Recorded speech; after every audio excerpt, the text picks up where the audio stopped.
Et il faut baisser le son.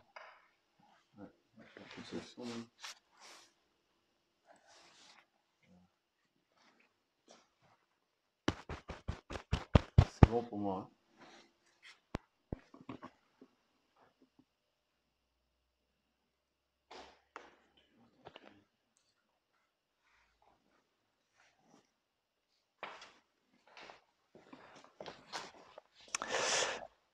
Allez, bonjour à tous et bienvenue dans ce nouveau live. Donc, alors n'hésitez pas à mettre des commentaires pour valider le fait que vous entendez bien le son et que ça fonctionne et que pour vous l'image est bonne. Voilà, donc nous sommes dans les locaux de la société Adventure à Coignères, dans le 78, dans les Yvelines, et vous êtes ici on est ici pour vous présenter le Cosmos 300 cm3 de Marc Vitorazzi sur le Funflyer 3 de chez Adventure Paramoteur. L'objectif de ce live, c'est de donner un maximum d'informations et puis d'aller recueillir les questions qui sont en fait qui proviennent des internautes et des utilisateurs, de manière à pouvoir les traiter. Et donc pour ça, j'ai plusieurs intervenants. Donc je me suis fait en fait des petites notes pour pouvoir faire face à toutes les questions et puis essayer d'animer cette séance. Donc je vais animer la séance et je vais vous présenter maintenant mes trois intervenants. Allez, c'est parti. Ok. Alors, le premier intervenant, c'est Jérémy Lecoq, instructeur dans le centre de la France. Alors, Jérémy, tu peux te présenter? Oui, bonjour, Jérémy, instructeur en 3 accès en paramoteur à Levroux. Levroux, c'est une petite ville située entre Vierzon et Châteauroux. Super. Alors, Jérémy, son rôle, ça va être de recueillir en fait les questions sur le chat, parce qu'on s'est aperçu la dernière fois que c'était difficile de cadrer, animer et répondre à toutes les questions. Donc maintenant, on a un intervenant spécial pour le chat qui va nous arrêter si on répond pas bien aux questions ou pas suffisamment. Donc on est attentif à ce que vous nous dites. Voilà. Le deuxième, qui fait un peu de muscu. Ouais. Moi, j'avais le doigt occupé. C'est Tarek Basli. Donc Tarek, bonjour. Tu peux te présenter? Bonjour, Tarek Basli, je suis l'instructeur de paramoteur Adventure Paris Nord, c'est à Chambly, c'est à 35 km de Paris, donc, et à 40 minutes à peu près. Ok, ça marche super. Donc Tarek, lui, il est là parce que en fait, c'est lui qui a volé avec cette machine, avec le Cosmos. Donc on lui a confié la machine pour faire les premières heures de vol. Et donc il a volé avec cette machine, il a fait des tandems, etc. Et donc il va nous partager son expérience. Et la troisième personne, c'est Emmanuel Layan, donc notre responsable de production technique qui travaille, je crois, depuis 93 à la société Adventure. On peut dire qu'il fait quasiment partie des murs. Donc Manu, tu peux te présenter? T'as tout dit en fait, hein, voilà. Je travaille chez Adventure depuis 93. Je ne suis pas dans les murs, non, parce qu'on a vu plusieurs déménagements et voilà, donc je suis responsable technique en fait pour la société Adventure. Ok, super. Bon, merci. Maintenant qu'on a fait la présentation de tout le monde, on va passer directement à la machine. Donc le Cosmos, qui est ici. Alors c'est la première machine qu'on équipe nous, même si le moteur est déjà sur le marché depuis quelques semaines. On va faire un petit rappel sur le Funflyer. Donc le Funflyer 3, c'est le biplace, donc qui est un des best-sellers de chez Adventure. Et puis je vais poser quelques questions à Manu pour faire juste un petit rappel. Est-ce que tu peux nous dire dans quel matériau le Funflyer est fabriqué, Manu? Donc le Funflyer est fabriqué majoritairement en acier. Ok. Donc en acier, c'est-à-dire en fait les tubes de la cage sont en acier, voilà, c'est ça? La tubulure de la cage, le châssis, les repose-pieds, les renforts de triangulation. Ok. Donc tout ça c'est en acier avec une peinture au four. D'accord. Et puis ensuite nous avons les arceaux. Alors ça c'est les arceaux qui sont en inox. Les arceaux sont en inox pour attacher le parapente. Ok.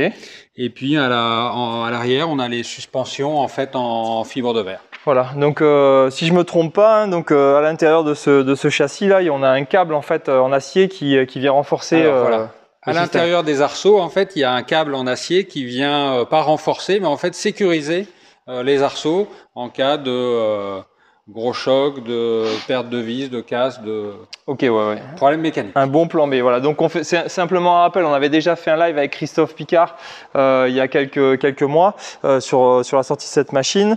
Donc est-ce que tu peux me donner le poids de cette machine, Emmanuel? Donc le poids à vide est de 88 kg. Ok.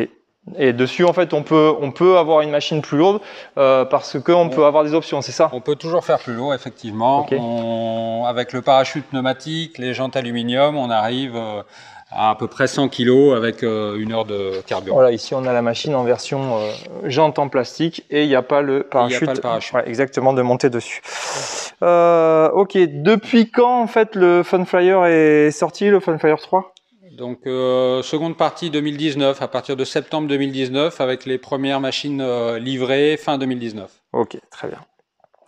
Quelle est la possibilité de monte de moteur sur cette machine? On peut avoir quoi comme type de moteur? Donc aujourd'hui, on peut avoir le Polini, le Thor 303 Ouais. ou maintenant le Cosmos 300 de Vitorazzi. Ok, ça marche. Bon, très bien. Je crois qu'on a fait un petit peu le tour en fait de ce chariot. Toi, Tarek, tu voles déjà avec ce chariot? Tu avais déjà ce chariot ou tu avais une version précédente? Moi, j'avais une version précédente. Du coup, c'est la première fois que j'utilise le Fun 3. J'avais pas le Fun 3. Ok. Donc ma première impression, c'est déjà l'esthétique du moteur. On voit que c'est soigné. Il y a la boîte à air qui recouvre une partie du moteur. C'est vraiment très beau à voir. Okay. Moi, c'est la première impression. Après, au démarrage, à chaque fois que j'ai jamais eu de problème de démarrage. Voilà, alors pour l'instant on parle du châssis. Ah, du châssis. D'accord. Voilà, la question en fait c'est la version en fait moteur, c'est ça qui nous intéresse, enfin la version du paramoteur. On s'excuse, il y a eu un petit coup de sonnette parce qu'en fait il y a une livraison et comme on est en live là, voilà donc et là l'idée c'était pour l'instant on parle du châssis, on passera au moteur en fait. Voilà. D'accord, moi le châssis je le trouve très bien, très esthétique, très beau. Voilà. Ok, ça marche. Et toi Jérémy, t'as déjà volé avec le Funflyer 3, t'avais un Funflyer 2 avant ou un 1, je sais pas. Alors moi j'ai appris sur le Funflyer 2 et maintenant je suis propriétaire d'un Funflyer 3. Okay. Dont je suis très content et qui est équipé d'un parachute de secours et des jantes alu. Ok. Avec le moteur Polini, donc le 303. Ok. Et donc le Funflyer 3, il est plus stable, il apporte quoi exactement? Déjà pour moi, en termes d'épure de direction, il est beaucoup plus stable et beaucoup plus évident à mettre sous la voile. Ok. Et après, en termes de réglage aussi, on a quand même augmenté le nombre de réglages. Augmenté le nombre de réglages. Et puis surtout en termes de motorisation, moi je suis très content de pouvoir monter d'autres moteurs. Voilà. Okay, exactement. Ok, ça marche. Donc merci Jérémy. On va continuer avec Manu. Donc, alors est-ce que tu peux me parler du moteur Manu? Bien sûr. Donc c'est un 300 cm3, c'est ça? Donc c'est un 293,9 cm3 déclaré par Vitorazzi. Ok. Qui développe 36 chevaux. Ok. Voilà, donc là il est présenté en tripale d'1,60 m et il est monté en fait en tripale d'1,60 m, ce qui permet d'avoir la meilleure poussée en fait, parce qu'on arrive à 125 kg de poussée. Ok. Et donc au niveau du démarrage, c'est un démarreur électrique, c'est un démarreur manuel, comment ça se passe? Alors il existe en 3 versions en fait chez Vitorazzi et nous on commercialise en fait la version dual starter. Ok. Donc avec le lanceur à main qui est ici. Ok. Mais aussi le démarreur électrique qui est situé sur le côté et accessible via la poignée de gaz. Ok. Très bien. Bon, super. Alors moi, je connais pas ce moteur parce que j'ai pas eu l'occasion de voler avec, je vous le dis. Donc je suis vraiment là en termes d'animateur de la séance et de poser les questions aux spécialistes ou à ceux qui ont eu une petite expérience avec. N'hésitez pas à poser des questions sur le chat. Et donc Jérémy, si jamais il y a des questions, n'hésite pas à me les faire remonter. Donc de manière à ce que on passe à côté de rien et que tout le monde soit satisfait. Est-ce qu'il y a des spécificités, Manu, sur ce moteur au niveau, par rapport au... Ah, j'ai un message qui vient de tomber, donc j'ai l'école française de paramoteur qui demande s'il y a la poignée EXO.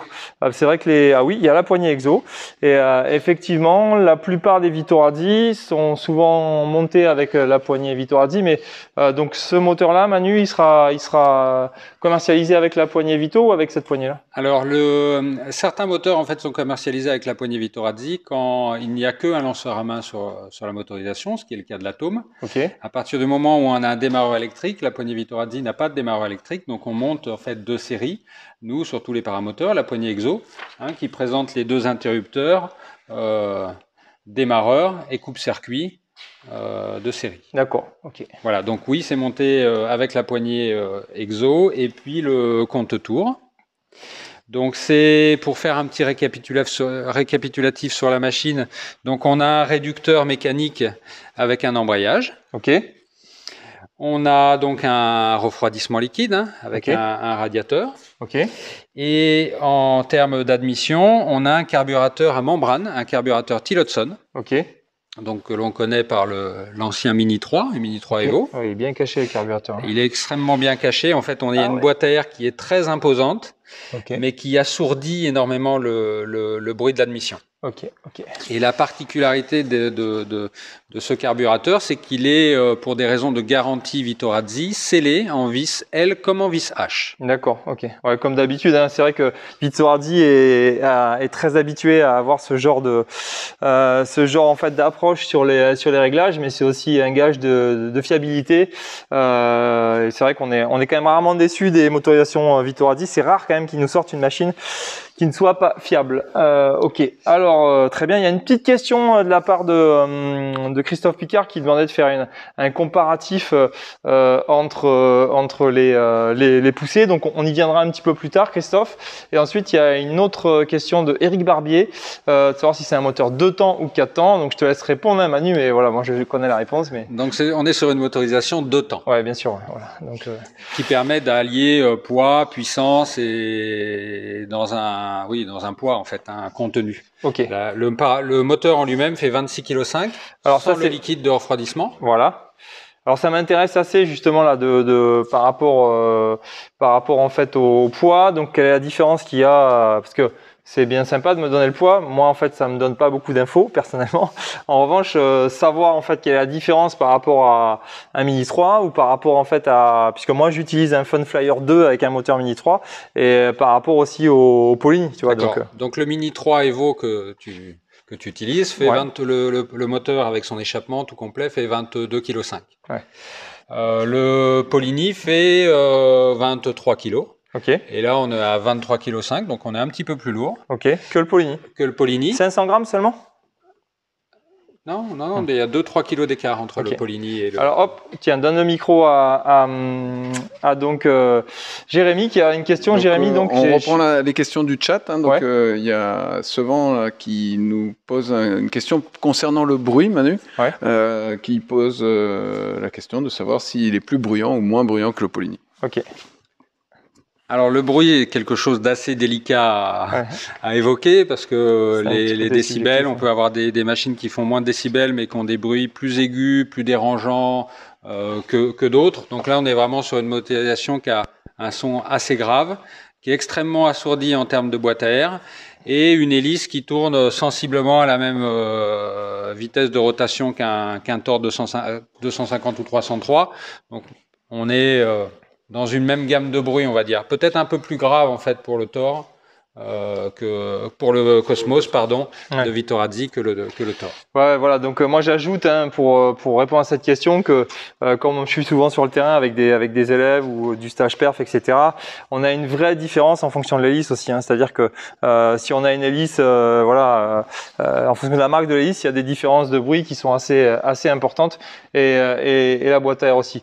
Pour avoir écouté, donc pour faire partager mon expérience au niveau de l'équipe de France. Donc on a des pilotes qui volent avec ce moteur en slalom, donc pour pas le citer, Jean-Émile Loula, donc comparativement aux pilotes qui volent avec les Polini. Donc c'est vrai que pour moi sur le plan de la sonorité, c'est sûr que le Cosmos était quand même un petit peu plus feutré, plus doux, alors que le Polini, j'ai l'impression qu'il monte plus dans les tours, ou en tous les cas le son en fait à fond, en tous les cas il est plus aigu. Tu voulais poser une autre question? Alors, je crois. Une question de Christophe Picard qui demande si la vis L est également verrouillée. Alors comment ajuster la richesse si besoin? Alors la vis L est effectivement verrouillée comme la H et les seules préconisations qu'il y a, c'est justement le nettoyage du carburateur avec le changement des membranes à des temps respectés. Voilà, puis franchement, connaissant Vitorazzi, très sincèrement, s'ils s'engagent dans cette voie-là, c'est qu'ils ont vraiment fait les tests et qui savent en fait un peu où ils vont. Enfin voilà, j'ai tendance à leur faire confiance. Question suivante, c'est Eric Barbier qui demande le poids maxi admissible pour pilote et passager et distance de décollage par rapport à l'ancien moteur monté sur le Funbeat 3. Ok. C'est une question un peu plus d'ordre général, mais elle est intéressante. Ouais. Voilà, donc l'ancien moteur qui était monté sur le Funbeat, c'était le Thor et le Mini 3 Evo. On a une très grosse différence de poussée par rapport au Mini 3 Evo, hein, parce qu'on est de l'ordre de 15 kg de poussée de plus. Ouais. Donc, c'est ça qu'il me faudrait, moi. La distance de décollage va forcément être plus courte. De dire qu'elle est 10% plus courte, 15% plus courte, c'est assez délicat. Ça va vraiment dépendre de la voile, des conditions du terrain roulant. Donc c'est vraiment sujet assez compliqué. Ce qui est sûr, c'est qu'elle est plus courte. Bon, et concernant le poids, parce que la question, elle porte sur quel est l'emport passager maximum qu'on peut mettre sur un chariot. Ça va dépendre de la voile. Si on prend une 45 mètres carrés, on va embarquer sans problème un pilote de 100 kg, un passager de 100 kg, voire 110 kg, 115 kg. Ça pose aucun souci. Mais c'est sûr que si on arrive avec une 37 mètres carrés, ça va plutôt être délicat d'aller embarquer ce type de poids, pilote, passager. Ok, j'espère qu'on aura bien répondu à Eric, je crois, c'est ça, c'est Eric Barbier. Et après, il y a Cédric qui pose la question de savoir si c'est du mélange à 2 ou à 2,5%. Donc pendant le rodage à 2,5% et ensuite 2%. Ok. Super, bon, impeccable. C'est assez dynamique là au niveau des questions. Merci à tous de votre participation. Vous êtes actuellement plus d'une trentaine sur le live. On continue, on avance tranquillement. Donc moi j'avais d'autres questions à te poser. Quelle est la différence donc avec d'autres moteurs en douceur, conso, puissance? Si on le compare avec un Mini 3 ou un Thor 303, je pense que ça intéresse les internautes de savoir finalement qu'est-ce qu'ils vont gagner, qu'est-ce qu'ils vont perdre, hein, parce que tout est une question de compromis. Donc quel est ton avis, Manu? Et après on écoutera sur ce pan-là Tarek qui lui en fait a pris un petit peu d'expérience. Donc Manu, c'est quoi ton avis là, à ce sujet? Donc par rapport au Mini 3 Evo, en fait, il n'y a absolument aucun comparatif à faire, tant en termes de vibration que de confort d'utilisation et de linéarité du moteur. Okay. On a une machine qui tourne parfaitement rond, sans aucune vibration, et avec des régimes moteurs accessibles à tous les régimes moteurs en fait sont accessibles. Hein. Donc on a une machine qui fonctionne vraiment parfaitement bien. Par rapport au Thor 250 ou 303, sont des moteurs qui aussi fonctionnent de manière agréable en termes de vibration. Et c'est assez similaire en fait. Hein. C'est plutôt les nouvelles générations de machines qui permettent ça. Ok. Tarek, tu peux prendre le micro et nous donner un peu tes sensations. Donc Tarek, je crois que tu as fait 4 heures de vol avec cette machine. Oui, tout à fait. Essentiellement des baptêmes, j'imagine. Essentiellement des baptêmes. Ouais. Donc pour revenir à la question du poids, moi je pèse 95 kg tout nu. Et... On ne vous vérifiera pas, mais j'en prie. Et j'ai emmené un passager de 100 kg sans problème. En plus, le terrain était en pente avec une 45 mètres carrés. J'ai eu aucun problème. Donc en termes de poussée, il y a ce qu'il faut, ça c'est sûr. Ça démarre surtout au quart de tour. J'ai jamais eu de problème de démarrage. Donc aussi au lanceur ou au démarreur? Non, au démarreur. J'ai pas utilisé le lanceur pour l'instant. Okay. Jusqu'à maintenant, je l'ai pas sollicité. Après en vol, c'est vrai que ça vibre beaucoup moins que le Mini 3 que j'ai déjà. Et puis les régimes, comme a dit Manu, sont vraiment très stables. Ok. Donc toi, avant cette machine, tu en avais une autre Alors moi, j'avais le châssis, le premier châssis, le Fun 1, avec le Mini 3. Ok, d'accord. Donc juste pour revenir à la question du châssis, parce que tout à l'heure j'étais un peu surpris, la différence que je remarque, c'est que c'est plus haut. Et ici, le passager, c'est le ressenti des passagers. Avec le Fun 1, on avait les arceaux qui venaient un peu à l'avant, donc le passager avait, on va dire, l'arceau qui venait juste devant lui, et puis ça le rassurait. Ici, ça dépend aussi des passagers. On a les arceaux qui sont un peu plus en arrière, et puis le passager a vraiment l'impression d'être sur une chaise volante sans aucune contrainte. Et donc c'est positif pour les sensations. C'est positif pour les sensations, exactement. Ok. Super. Alors donc Jérémy a d'autres questions. Donc Jérémy, je t'écoute sur les questions. Alors première question, on me pose une question sur l'essence du Super 98 ou du Super 95. Manu, voilà. Super, donc, super on s'excuse, 98. Manu en train de, il écoute plus maintenant. Super Donc 95. voilà, quel carburant? Non, non, en France du 98, et ça c'est valable à peu près pour toutes les motorisations, on rappelle que tout ce qui est au-dessus de 5% d'éthanol en fait dans les essences n'est vraiment pas bon. Donc le 95 qui peut en comporter 10%, c'est à proscrire. D'accord, très bien. 98. Ok. Impératif. Une autre question, Jérémy. Ouais, alors cette question là sur l'essence ça a été de Jean-Luc Bonspeed. La question suivante c'est Christophe Picard. Quelle est la fréquence de maintenance du moteur? Alors Vitorazzi a un slogan en fait que l'on peut voir sur ses vidéos, c'est 100 heures sans maintenance. Ok. Voilà. Maintenant, ça ne veut pas dire 100 heures sans entretien. Ouais, voilà. Il y a forcément des choses à entretenir à 25 heures, mais c'est vraiment très facile. Par exemple, faut mettre de l'huile dans l'essence. Il faut mettre de l'huile dans l'essence, il faut nettoyer le carburateur, deux, trois petites choses comme ça, et puis changer l'huile de la réduction. Mais les premières maintenances assez importantes sont données à 100 heures, avec un tableau très précis comme à leur habitude.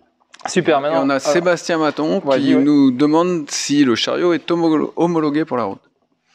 Non, en fait, le chariot n'est pas homologué pour être une remorque.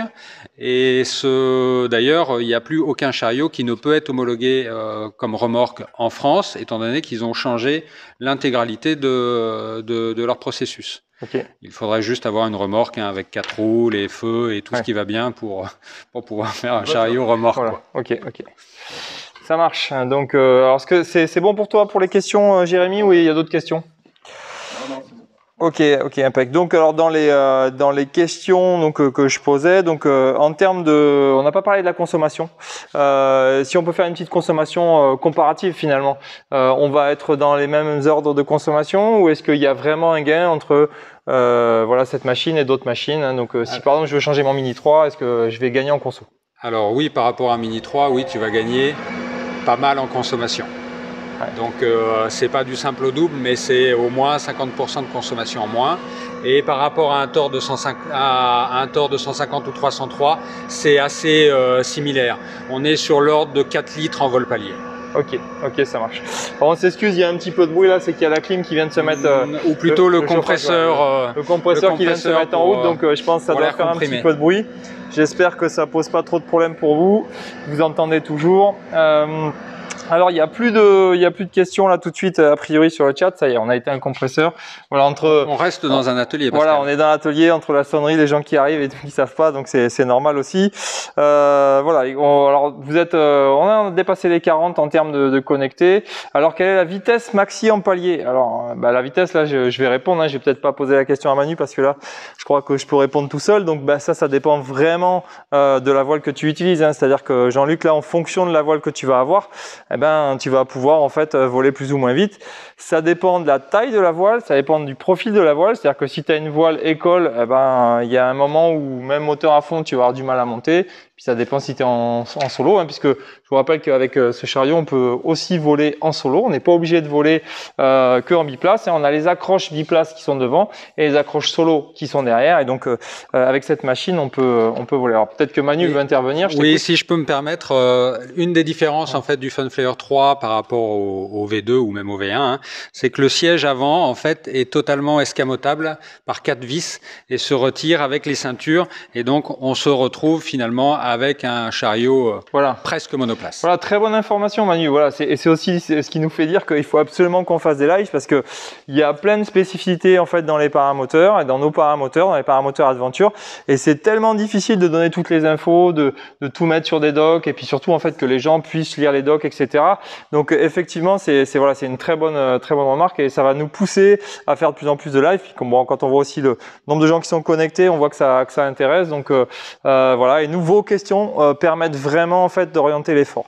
Alors j'ai fait à peu près le tour de toutes mes questions. Alors si j'ai encore une question qui est intéressante, ça serait en fait l'histoire des upgrades, hein, puisque je sais que on a au catalogue Adventure un upgrade possible pour un Funflyer. Si on veut monter un Funflyer avec un Polini, c'est possible. Est-ce qu'on peut faire un upgrade?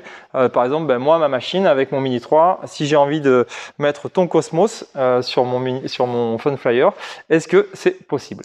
Eh ben, ça va être possible. Okay. En fait, dans la conception, le Cosmos a été conçu de la même façon que le Thor 250 et Thor 303, c'est-à-dire que le moteur est fixé sur une plaque qui reprend le radiateur, tous les éléments, le faisceau électrique, la poignée de gaz est fixe à cette plaque. Okay. Et ce qui permet de prendre en fait le bloc moteur, nous de pouvoir le monter, le tester, le faire tourner. Et ensuite, il n'y a juste qu'à l'assembler sur les points de fixation des anciens Funbee, c'est-à-dire pour le Mini 3. Ok. Donc du coup, je peux peut-être repartir avec ce moteur-là? Alors, pas tout de suite. On va attendre de monter les premiers exemplaires, de bien roder la chaîne de montage et début d'année prochaine. Ah, parce que si tu as besoin que je fasse des essais, moi je peux en faire. Hein. Là, je crois que le moteur est commercialisé. Vitorazzi a mis du temps, mais a fait des campagnes de... Ok. Alors, donc, il y a une petite question de Christophe Picard. Qui pose la question de savoir si, comme sur les moteurs Polini, il y a une pièce qu'il faut changer ou remettre pour régler les problèmes de refroidissement, enfin en tout cas la gestion de la température du liquide de refroidissement. Alors, la gestion de la température du liquide de refroidissement donc, est différente et gérée différemment entre Vitorazzi et Polini. Donc, Vitorazzi a fait le choix de ne pas monter un Calorstat, en fait, pour réduire le débit d'eau, et fournit tout simplement une sangle, un tissu en fait qui vient s'attacher d'un côté avec une double sécurité de velcro et qui cache partiellement le radiateur. Leur préconisation est de monter cette bande en fait à partir d'une température extérieure inférieure à 15 degrés Celsius. Ok. Et c'est vrai que en respectant ça, on a une machine qui monte en température, qui fonctionne facilement à 70 degrés et avec une grande régularité. Voilà, ouais, pour faire partager mon expérience, j'ai la même chose sur ma moto. J'ai une moto d'enduro sur laquelle le constructeur italien nous a demandé de mettre un cache en fonction de la température extérieure. Tout à fait. Très bien. S'il y a d'autres questions, alors on a une question de Eric Barbier qui nous demande si au même titre que Tarek, qui a eu l'occasion de tester ce chariot avec le nouveau moteur, est-ce que il est prévu qu'on puisse tourner des essais sur les différentes écoles Adventure? Ah ok, donc alors bon là pour ça c'est peut-être plus moi qui vais répondre. Alors ça va être une question de politique et éventuellement donc on a Andrea Testoni qui est aussi présent sur le chat qui peut éventuellement se positionner, mais à partir du moment où on aura une machine de démo, il n'y a pas de problématique. Alors celle-ci je crois va déjà partir en fait dans l'est de la France chez un des instructeurs et il est possible qu'on ne la revoie pas. Mais oui, pourquoi pas, si on a l'occasion, on le fera. Et voilà, ça va. Je pense que c'est des choses qui vont se discuter avec Andrea Testoni et l'équipe Adventure. Mais pourquoi pas, et ce sera avec un grand plaisir. Question suivante, c'est Jean-Luc Bonspeed qui pose la question de quelle est l'autonomie du réservoir? Quelle est la capacité du réservoir et quelle est l'autonomie? Donc je parlais de 4 litres-heure en palier en usage normal. Et non biplace, où en biplace on consomme un peu plus. On a un réservoir de 23 litres. Donc 23 divisé par 4. Ça laisse pas mal de... Ouais. Ok, on a en fait un prix, enfin une demande sur le prix. Donc c'est Antoine Griveau, c'est ça, qui demande en fait quel est le prix public et s'il est déjà connu de cette machine. J'imagine que le prix en fait catalogue du Funflyer équipé avec le Cosmos est déjà ok, très bien. Donc du coup ce qu'il faudrait c'est on va te le mettre Antoine sur le chat si quelqu'un peut donner le prix, ça sera parfait. Hein. Stéphane Michel qui est aussi sur le chat peut peut-être en fait nous donner ce renseignement là. Alors est-ce qu'il y a d'autres questions ou est-ce qu'on peut continuer à avancer? Donc on a vu cette histoire d'upgrade, donc l'upgrade va finalement finir par par arriver. Je pense que j'ai fait à peu près le tour de mes questions.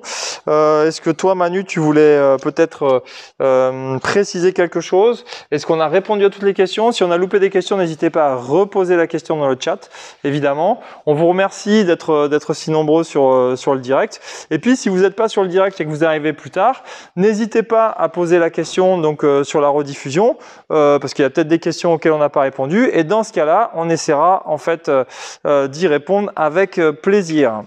Voilà, ben, je vais vous présenter Andrea Testoni qui passe là, dit bonjour à tout le monde. Voilà, voilà, donc Andrea, donc qui est le chef hein, de la société Adventure et puis qui nous fait le plaisir de venir là. Et puis ben, voilà, donc il a travaillé sur cette machine, sur le Pluma, donc et il a encore plein de choses à. Voilà, tu voulais ajouter quelque chose, Andrea? Non, non, ça se passe très bien, rien de particulier. Ok, super, ben merci. Voilà. Ensuite, Jérémy, Tarek, vous avez peut-être des questions, où je crois qu'on a fait le tour de la situation, on a donné le prix, la conso. Alors moi, ce que je voulais juste dire, c'est que, alors on va pas faire de polémique, mais effectivement, je pense que quand même ce moteur est quand même très bien né et on a eu l'occasion en fait de voir plusieurs machines là, puisqu'en ce moment il y a le 303 de chez Poligny et puis cette machine et je pense qu'au niveau fiabilité et rendement, on aura certainement quelque chose d'un petit peu plus facile pour Monsieur Tout le Monde avec ce Vitorazzi et donc moi j'ai absolument hâte de l'essayer. Alors il y a encore une question, je vois, c'est ça? Il y a encore une question de. Alors, c'est Christophe Picard. Non, il y a deux questions. Il y a Pascal Cotigné, c'est ça? C'est ça. Pour les délais. Ouais, ok. Voilà. C'est les délais de livraison. C'est Christophe Picard qui demande pour les délais de livraison à ce jour. Ok, alors c'est les délais de livraison à ce jour. Manu. Donc les premiers moteurs Cosmos vont être au montage courant novembre et on est encore capable de livrer d'ici la fin de l'année. Ok, ça marche. Voilà. Impec. Alors ben voilà, je vais vous souhaiter une bonne fin de journée s'il n'y a plus de questions. Je remercie en fait à toutes les personnes qui sont connectées. Je remercie Andrea Testoni de nos belles machines Adventure, Emmanuel Layan qui nous a fait le plaisir de donner tout un tas de renseignements, Jérémy Lecoq donc à Adventure Centre à Levroux qui est venu aussi, qui a joué le jeu et qui a donné un petit peu de son temps, et puis Tarek Basli qui a fait tous les essais. Voilà, donc je vous remercie beaucoup. Donc il y a une dernière question sur les délais de livraison, mais tu viens de les donner, hein, voilà. Donc voilà, donc on mettra ça dans le chat pour Thierry Plafond. Voilà, merci à tous, bonne fin de journée et puis à très bientôt pour un nouveau live. Allez, à bientôt, ciao, bye bye.